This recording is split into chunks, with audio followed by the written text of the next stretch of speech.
વડોદરા જિલ્લામાં ડભોઈ તાલુકો ખેતી કરવા માટે ઉત્તમ તાલુકો તરીકે ગણાય છે.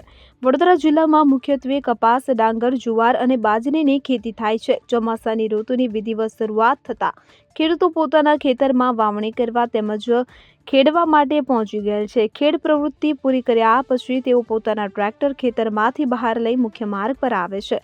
ત્યારે તેના ટાયરો પર અને અન્ય જગ્યાએ મોટા પ્રમાણમાં ચીકણી માટી ચોંટેલી હોય છે. તો વરસાદને લઈ રોડ ભીના હોવાથી તે માટી મુખ્ય રોડ પર ચોંટી જાય છે અને આ રોડ કેટલાય કિલોમીટર સુધી માટીવાળો થતો જાય છે કે જેથી આ મુખ્ય માર્ગ પરથી પસાર થતા ટુ વ્હીલર વાહન ચાલકોને મુશ્કેલીનો સામનો કરવાનો વારો આવે છે. ગ્રામ્ય વિસ્તારના મુખ્ય માર્ગો પર ખેતરની માટી ચોંટેલી હોવાથી ટુ વ્હીલર વાહન ચાલકો સ્લીપ થઈ જાય છે, જેને લઈને તેમને શરીરે ગંભીર ઇજાઓ પહોંચે છે. આવા બનાવો વારંવાર બનવાથી ટુ વ્હીલર વાહન ચાલકોમાં રોષ ભભૂકી ઉઠે છે.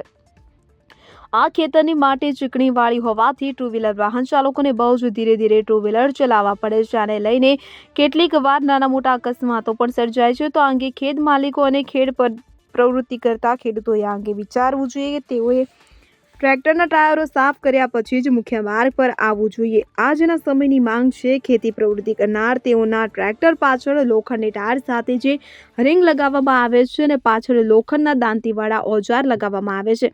આ બંને વસ્તુ લગાવેલા ટ્રેક્ટર મુખ્ય માર્ગ પર લઈને ન નીકળાય તેવા નિયમો આરટીઓએ જાહેર કરેલ છે. ખરા ખેત પ્રવૃત્તિ કરતા ખેડૂતો ટ્રેક્ટર મુખ્ય માર્ગ પર લઈને નીકળી પડે છે તો સત્વરે ખેત પ્રવૃત્તિના સાધનો છૂટા કર્યા પછી અને ટ્રેક્ટરના ટાયરો પર પાણી માર્યા પછી જ ટ્રેક્ટર મુખ્ય માર્ગ પર લાવે તેવી માંગ ઉઠવા પામી છે. બ્યુરો રિપોર્ટ, ખબર ગુજરાત લાઈવ.